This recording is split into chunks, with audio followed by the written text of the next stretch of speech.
प्यारे बच्चों, बूढ़ी काकी हिस्सा अव्वल में हमने देखा था कि बूढ़ी काकी अपने भतीजे के नाम अपनी जायदाद कर देती है, लेकिन खुद खाने पीने की मोहताज हो जाती है।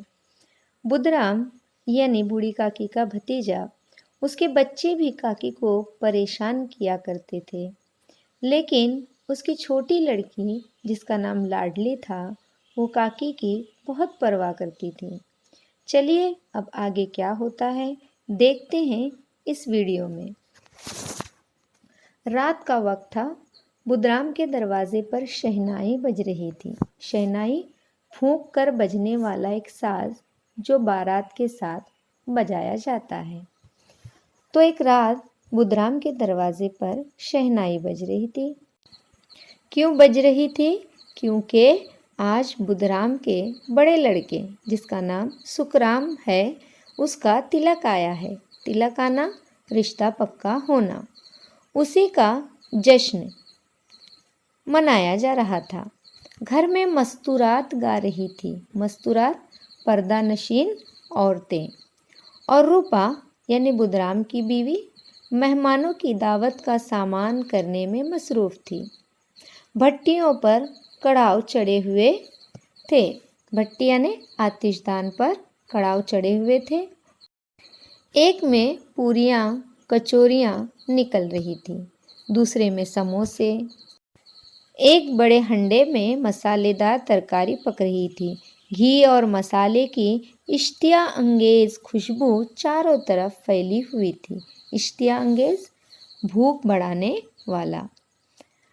बूढ़ी काकी अपने अंधेरी कोठरी में बैठी हुई थी। यह लज्जत आमेज खुशबू उन्हें बेताब कर रही थी। वो अपनी कोठरी में थी, अपने कमरे में थी, लेकिन ये जो खुशबू आ रही थी वो उन्हें बेताब कर रही थी।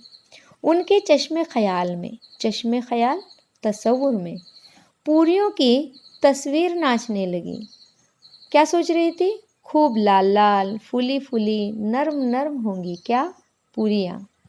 एक पूरी मिलती तो ज़रा हाथ में लेकर देखती। क्यों न चलकर कड़ाव के सामने ही बैठूं। इस तरह फैसला करके बूढ़ी काकी अकड़ू बैठकर हाथों के बल खसकती हुई बमुश्किल तमाम चौखट से उतरी और धीरे धीरे रेंगती हुई कड़ाव के पास जा पहुंची। रूपा उस वक्त एक सरासिमगी की हालत में थी। सरासिमगी यानी घबराहट, क्योंकि उसे बहुत काम था। कभी इस कमरे में जाती, कभी उस कमरे में, कभी कड़ाव के पास आती, कभी कोठे पर। कोठे पर, कोठा किसे कहा जाता है? जहाँ पर खाने पीने का सामान रखा जाता है। बेचारी अकेली औरत चारों तरफ दौड़ते दौड़ते हैरान हो रही थी। झुंझलाती थी यानी गुस्सा करती थी, कढ़ती थी, कढ़ना अफसोस करना, जी जलाना, पर गुस्सा बाहर निकलने का मौका न पाता था। उसी कश्मकश के आलम में उसने बूढ़ी काकी को कड़ाव के पास बैठे देखा तो जल गई, नाराज हो गई। गुस्सा न रोक सका। जैसे मेंढक कछुए पर झपटता है, उसी तरह वो बूढ़ी काकी पर झपटी और उन्हें दोनों हाथों से झिंझोर कर बोली, ऐसे पेट में आग लगे। पेट है कि आग का कुंड, कुंड यानी चूल्हा। कोठरी में बैठे बैठते क्या दम घुटता था। अभी मेहमानों ने नहीं खाया, देवताओं को भोग तक नहीं लगा, भोग चढ़ावा। तब तक सब्र न हो सका, आकर छाती पर सवार हो गई। भला चाहती हो तो जाकर कोठरी में बैठो, जब घर के लोग लगेंगे तो तुम्हें भी मिलेगा। तुम कोई देवी नहीं हो कि चाहे किसी के मुंह में पानी तक न जाए, लेकिन पहले तुम्हारी पूजा करें। सारा गुस्सा रूपा ने बूढ़ी काकी पर उतार दिया। बूढ़ी काकी ने सर न उठाया, न रोई, न बोली, चुपचाप रेंगती हुई वहाँ से अपने कमरे में चली गई। सदमा ऐसा सख्त था कि दिलो दिमाग की सारी कुव्वतें इस तरफ रुजू हो गई थी। रुजू होना, मुतवज्जा होना। खाना तैयार हो गया। आंगन में पत्तल पड़ गए, पत्तल पत्तों से बनी हुई थाली। मेहमान खाने लगे। बूढ़ी काकी अपनी कोठरी में जाकर पछता रही थी कि कहाँ से कहाँ गई। उन्हें रूपा पर गुस्सा नहीं था, अपनी उजलत पर अफसोस था। उजलत, जल्दबाजी, यानी रूपा ने उनको चिल्लाया उसका गुस्सा नहीं था, बल्कि वो वहां से वापस आई इस बात का उन्हें अफसोस था। सच तो है, जब तक मेहमान खा न चुकेंगे घर वाले कैसे खाएंगे? जब तक मेहमान नवाजी नहीं होगी तब तक घर वाले कैसे खाएंगे? मेजबान, मुझसे इतनी देर भी न रहा गया। अब जब तक कोई बुलाने न आएगा न जाऊंगी। दिल में ये फैसला करके वो खामोशी से बुलावे का इंतज़ार करने लगी, यानी कोई बुलाने आएगा तब मैं खाने के लिए जाऊंगी। उन्हें एक एक लम्हा, एक एक घंटा मालूम होता था। अब पत्तल बिछ गए होंगे, मालूम होता है लोग खाने पर बैठ गए। फिर उन्हें लगा कि बहुत देर हो गई है। क्या इतनी देर तक लोग खा ही रहे होंगे? किसी की बोलचाल सुनाई नहीं देती। ज़रूर लोग खा पी के चले गए, मुझे कोई बुलाने नहीं आया। रूपा चिढ़ गई है, क्या जाने कि न बुलाए। सोचती हूँ कि आप ही आएगी, कोई मेहमान नहीं कि बुला कर लाऊं। अब वो इंतज़ार कर रही थी कि कोई बुलाने आए, लेकिन बहुत देर हो गई। तब बूढ़ी काकी सोचने लगी, शायद रूपा चिड़ी हुई है इसलिए मुझे न बुलाए, और बुलाए क्यों, मैं कोई मेहमान नहीं हूँ। ये सोच बूढ़ी काकी को परेशान कर रही थी। बूढ़ी काकी ने सोचा कि कोई बुलाने आए या न आए, मैं खुद ही चली जाती हूँ। बूढ़ी काकी चलने के लिए तैयार हुई। उन्होंने दिल में तरह तरह के मंसूबे बनाए, मंसूबे बांधे। पहले तरकारी से पूरियाँ खाऊंगी, फिर दही और शक्कर से, कचौरियाँ रायते के साथ मज़ेदार मालूम होगी। चाहे कोई बुरा माने या भला, मैं तो मांग मांग कर खाऊंगी। ये सारे मंसूबे बनाकर बूढ़ी काकी अपने कमरे से बाहर निकली।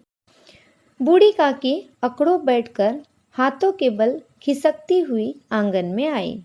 मेहमानों की जमात अभी बैठी हुई थी। मेहमान खाना खा रहे थे और रेंगती हुई उनके बीच में जा पहुंची। जैसे ही वो मेहमानों के बीच में पहुंची, कई आदमी चौंक कर उठ खड़े हुए। आवाजें आए, अरे ये कौन बुढ़िया है? पंडित बुधराम काकी को देखते ही गुस्से से तिलमिला गए, गुस्से से बेचैन हो गए। उनके हाथ में पूरियों का थाल था, थाल को जमीन पर पटक दिया और जिस तरह बेरहम साहूकार अपने किसी मफरूर असामी, मफरूर यानी फरार होने वाला असामी शख्स को देखते ही झपट कर उसका टेटवा लेता है, टेटवा लेना गला पकड़ लेना, उसी तरह लपक कर उन्होंने बूढ़ी काकी के दोनों शाने पकड़े, शाने यानी कंधे, और घसीटते हुए लाकर अंधेरी कोठरी में धम से गिरा दिया। मेहमानों ने खाना खाया, घर वालों ने खाया, बाजे वाले, धोबी, चमार भी खा चुके, लेकिन बूढ़ी काकी को किसी ने न पूछा। बुधराम और रूपा दोनों ही उन्हें उनकी बेहयाई की सज़ा देने का तस्फिया यानी फैसला कर चुके थे। उनके बुढ़ापे पर, बेकसी पर, फुतूरे अकल पर, फुतूरे अकल यानी अकल की खराबी या बेअकली, या हम कह सकते हैं नष्ट बुद्धि पर किसी को तरस नहीं आता था। अकेली लाडली उनके लिए कर रही थी। दोनों बार जब उसकी माँ और बाप ने काकी को बेरहमी से घसीटा तो लाडली का कलेजा बैठ कर रह गया। उसे बहुत दुख हुआ। वो झुंझला रही थी कि ये लोग काकी को क्यों बहुत सी पूरियाँ नहीं दे देते। वो काकी के पास जाकर उन्हें तशफी यानी तसल्ली देना चाहती थी, लेकिन माँ के खौफ से, खौफ यानी डर, माँ के खौफ से न जाती थी। उसने अपने हिस्से की पूरियां भी न खाई थी। वो ये पूरियां काकी के पास ले जाना चाहती थी। बूढ़ी काकी मेरी आवाज़ सुनते ही उठ बैठेंगी, पूरियां देखकर कैसी खुश होंगी, मुझे खूब प्यार करेंगी। ये सोचते हुए लाडली अपने माँ बाप के सोने का इंतज़ार कर रही थी। Thanks for for watching.